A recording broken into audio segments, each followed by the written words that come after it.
I want to talk about another source that I use with the students, and it's very different from the written Gorbachev speech. This is a televised, the last clip of Ceausescu speaking before the last speech, for the last meeting in the main palace square in Bucharest on December 21st. The broader context of this clip is that it was clearly televised by the official Romanian television, as they did every speech by Ceausescu for 40 years, 30 years or so.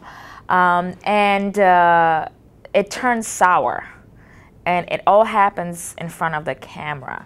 So it is very much a documentary and very raw footage insofar as the person filming does not know what to do when things turn sour, so the camera keeps going, and then it's turned off eventually.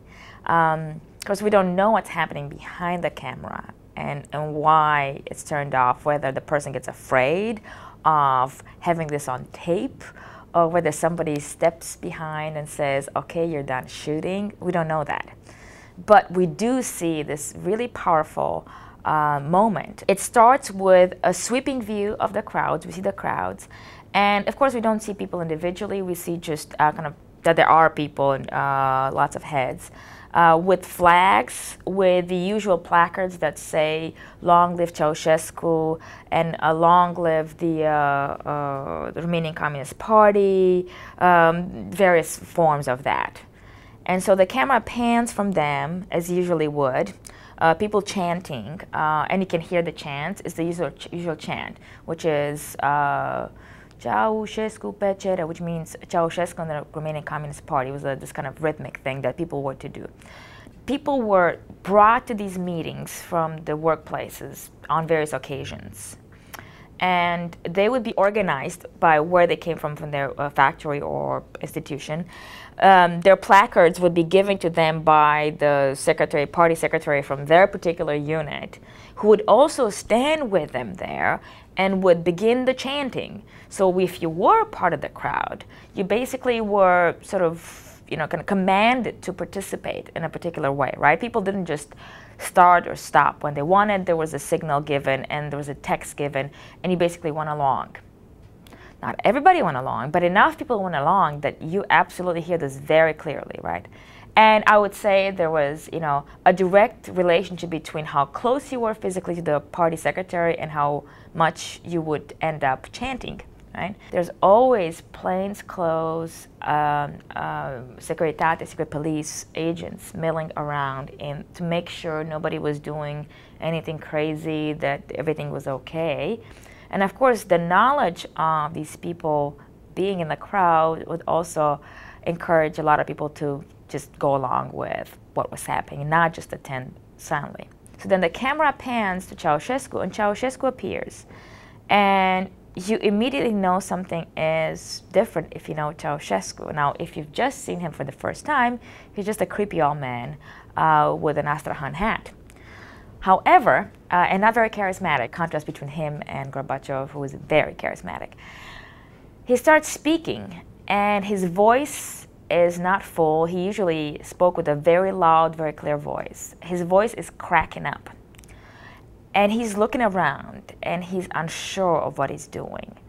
And he starts by thanking the people who organized the meeting. Of course, the meeting is organized on December 21st, because he had just returned from Tehran, their friends in Iran, to try to bring back to order the fact that in Romania things were falling apart. On December 17th, there had been an uprising in Timișoara in the west that had been put down by the military. There were rumors running around throughout Romania that people had been killed, kind of bloody street scuffles with the army, and there's also knowledge by now that you have similar things happening, the Velvet Revolution happening in Prague, that basically the wall has fallen down. By the way, in Romania, people didn't know these things immediately. There was just kind of, they were picking up on this knowledge very slowly.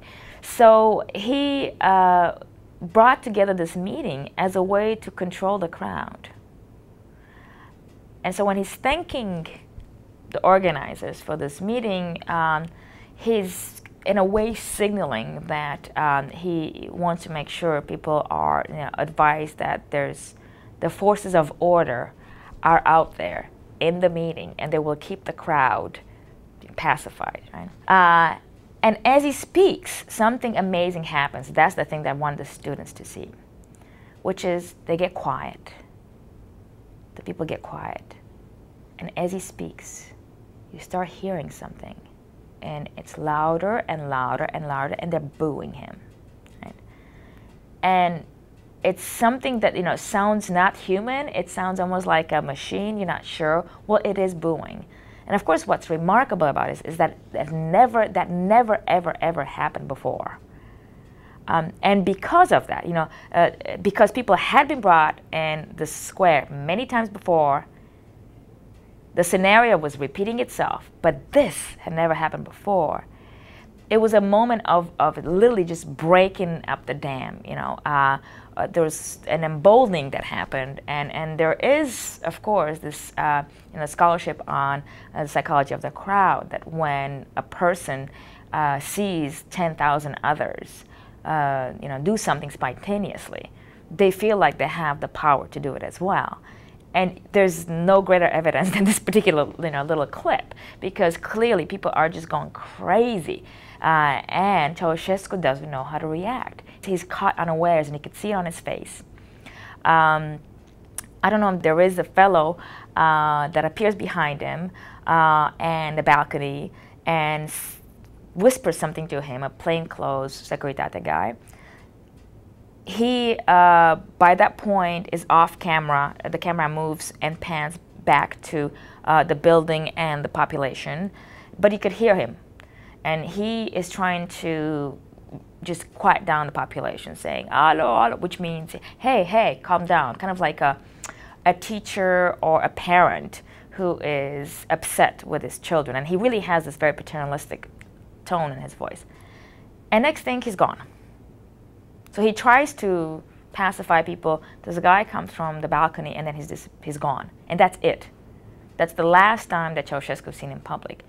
And it's so quick, and it's so swift, that it's breathtaking. It really is breathtaking. And because it's so quick, students sometimes don't realize the magnitude of this. But it's a beautiful little moment that exemplifies that even in a situation like Romania, where you don't have a strong dissident movement like you had in Poland, where you don't have kind of a tradition, again, like in Poland, some in Czechoslovakia, but mostly in Poland, where you have kind of a popular sort of oppositional movements. The street uprising does make a difference. Some people in Romania see it as a tragic moment, because it's kind of the moment that it seems like there's a popular revolution and it gets stolen. But by the same token, it's powerful, and you know that people make a difference, even in the most authoritarian and despotic of the communist movement. So that's the power of this particular scene.